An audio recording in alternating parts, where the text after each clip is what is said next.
AP అసెంబ్లీకి పాదయాత్రగా బయలుదేరి వెళ్లారు వైసీపీ నేతలు. దీనికి సంబంధించి పూర్తి డీటెయిల్స్ మా కరెస్పాండెంట్ సుధీర్ అందిస్తారు. సుధీర్, మనం విజువల్స్ చేసాము. వైసీపీ అధినేత జగన్ తో పాటు వాళ్ళు కూడా పాదయాత్రగా చేస్తున్నారు, బ్యానర్స్ కూడా ప్రజెంట్ చేస్తున్నారు. పూర్తి డీటెయిల్స్ ఏంటి? శీతాకాల సమావేశాలు ప్రారంభమయ్యాయి.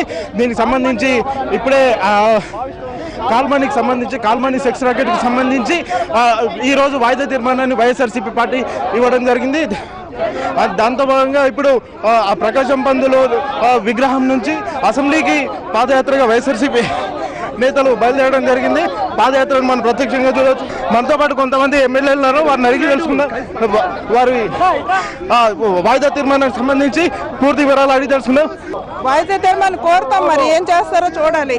ఇది అత్యంత దారుణమైన వ్యవహారము కాబట్టి ఇంకో కొంతమంది ఎమ్మెల్యేలు ఉన్నారు, వారిని అడిగి తెలుసుకుందాం. సార్ చెప్పండి, ఈ నేటి వాయిదా తీర్మానం ఏంటి? ప్రభుత్వాన్ని ఎలా ఎదుర్కోబోతున్నారు మీరు అసెంబ్లీలో? ఈరోజు ఏదైతే రాష్ట్ర వ్యాప్తంగా జరుగుతున్న ఈ కాల్మనీ వ్యవహారం మీద మేము నోటీస్ ఇవ్వడం జరిగింది. మేము రేపు ఈవేళ రాష్ట్ర వ్యాప్తంగా జరుగుతున్న ఏదైతే కార్యక్రమాన్ని వక్రీకరించడం జరిగింది, దాన్ని మేము వ్యతిరేకిస్తున్నాం. ఏదైతే వ్యభిచార వృత్తి జరుగుతుందో దానికి మానేసి వీళ్ళేమో పూర్తిగా వడ్డీ వ్యాపారం కన్వర్ట్ చేస్తున్నారు. అది కరెక్ట్ కాదు. ఇది మహిళా లోకానికి సిగ్గుచేటు వ్యవహారం. దీన్ని మేము ఆ శాసనసభలో తీవ్రంగా కాల్మనీ వ్యవహారంలో పూర్తి స్థాయిలో దాదాపుగా 30-40 మంది వైఎస్ఆర్సీపీ నేతలే ఉన్నారని చెప్పేసి యనమల రామకృష్ణుడు నిన్న ప్రకటించడం జరిగింది. దీన్ని ఏముందండి, అధికారం ఉందని చెప్పేసి వాళ్ళేమో వైఎస్ఆర్సీపీ అంటున్నారు. మీరు పేపర్లో చూశారు, టీవీలో చూశారు. వందలాది మంది ముఖ్యమైన నాయకులందరూ కూడా ఎమ్మెల్యేలు ఎమ్మెల్సీలతో వాళ్ళకి సంబంధించిన అందరూ పనిచేస్తున్నారు. దానిలో ఈ 6 మంత్రులు ఎమ్మెల్యేలు ఎమ్మెల్సీ మధ్య నడుస్తుంది. దీనికేమో వైఎస్ఆర్ చెప్పి అధికారం ఉందని చెప్పి వైఎస్ఆర్సీపీ పార్టీ మీద పెడుతున్నారు. మనం చూసుకోవచ్చు, ఆ ప్రజా సమస్యలతో పాటుగా ప్రస్తుతం రాష్ట్రంలో సంచలన సమస్యగా మారిన కాల్మనీ, అదేవిధంగా సెక్స్ రాకెట్కు సంబంధించి ఈరోజు వాయిదా తీర్మానాన్ని వైఎస్ఆర్సీపీ అందించడం జరిగింది. ఈ వాయిదా తీర్మానాన్ని కోరడం జరిగింది. దీనికి సంబంధించి అసెంబ్లీలో పూర్తి స్థాయిలో చర్చ జరగాలి.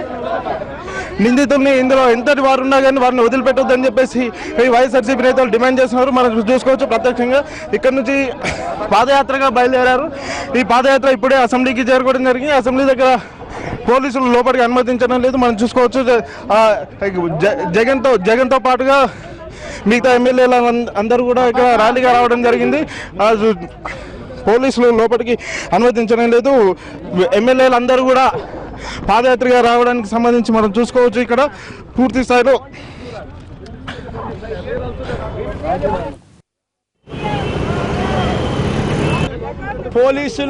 పోలీసులను చంద్రబాబు నాయుడు గారు ఎంత చక్కగా వాడుకుంటున్నారన్న దానికి ఇదే నిదర్శనం. ఇంతకుముందు ఎన్నో సందర్భాల్లో ఈ మాదిరిగా ప్రొటెస్టులు తీసుకుంటా పోయి చంద్రబాబు నాయుడే గతంలో కూడా ఎద్దుల బండిలోనూ కూరగాయలు వేసుకొని ఎన్నెన్నో సందర్భాల్లో ప్రొటెస్టులు చేస్తూ కూడా అసెంబ్లీకి వచ్చిన పరిస్థితులు, అసెంబ్లీకి వచ్చిన ఎన్నెన్నో సందర్భాలు మనం చూసాం. కానీ ఇక్కడ మాత్రం చంద్రబాబు నాయుడు గారి ఫోటోలు ఇలా చంద్రబాబు నాయుడు గారికి ఏ రకంగా దీంతో సంబంధాలు ఉన్నాయి, చంద్రబాబు నాయుడు గారి దీవెనలతో ఏ రకంగా ఈ సెక్స్ రాకెట్ అన్నది విజృంభించింది అన్నది నీట్గా ఫోటో ప్రజెంటేషన్ చేస్తూ తీసుకొని పోతా ఉంటే, ప్రొటెస్ట్ తెలుపుతా ఉంటే చంద్రబాబు నాయుడు గారు ఒప్పుకునే పరిస్థితి లేదు. వెంటనే పోలీసు సోదరులందరినీ ఉపయోగించుకుంటున్నారు. పోలీసు సోదరుల చేత మమ్మల్ని పోనీయకూడదు అని అంటున్నారు. ఇంతకన్నా దుర్మార్గం ఏది ఉండదు. ఖచ్చితంగా అవసరమైతే ఇక్కడే ఉంటాం. అవసరమైతే ఏ తెలుగుదేశం పార్టీ ఎమ్మెల్యే కారు కూడా లోపలికి కూడా పోనీకోకుండా ఇక్కడే కూడా ప్రొటెస్ట్ కూడా చేస్తాం. అసెంబ్లీ జరిపించుకుంటారా, అసెంబ్లీ జరిగించుకోరా అన్నది చంద్రబాబు నాయుడు గారికి కూడా విడిచిపెడతాం. రాష్ట్రం మొత్తం చంద్రబాబు నాయుడు తిట్టు కూడా తిడతా ఉంది. ఆడవాళ్ళందరూ చంద్రబాబు నాయుడు తిట్టు కూడా తిడతా ఉన్నారు.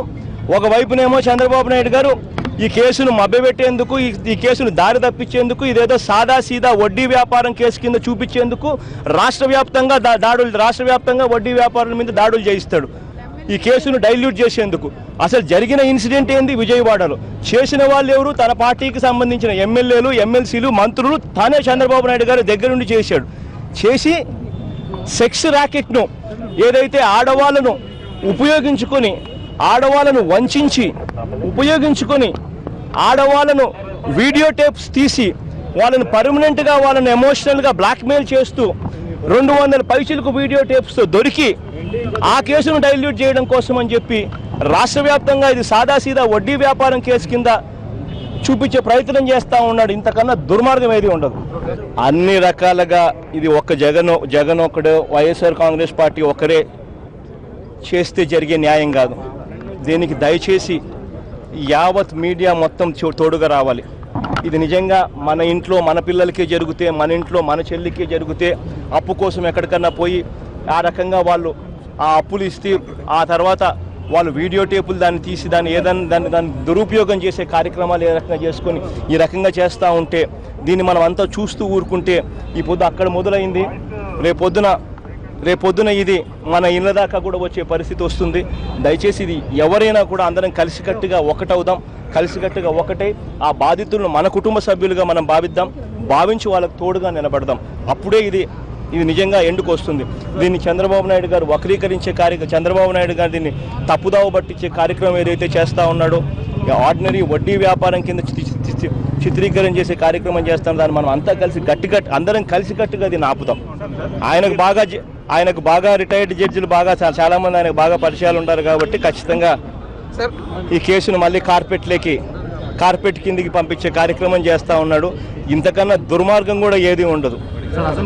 సభని ఇంకా పొడిగించే అవకాశం మీరేమైనా కోరుకుంటున్నారు సార్? అదే సీను, రేపొద్దున మీ ఇంటి దగ్గరకు ఇదే విషయం జరగకూడదు.